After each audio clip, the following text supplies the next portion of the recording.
තමන්ට කරනවට අකමැති දේ කරන්න එපා.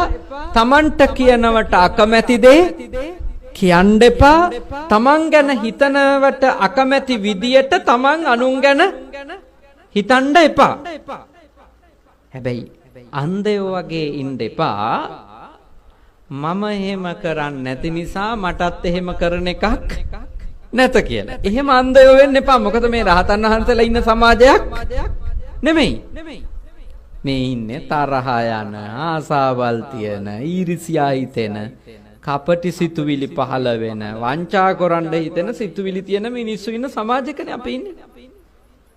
එතකොට මම අනේකාට නොකරන අයහපත් හැමදේම මට අනේකාද නොකරයි කියලා නිගමනයක ඉන්න එපා. ඒක ටිකක් දුෂ්ප්‍රඥකමක් නේ. අනුවන සිතුවිල්ල. ඒ වෙනුවට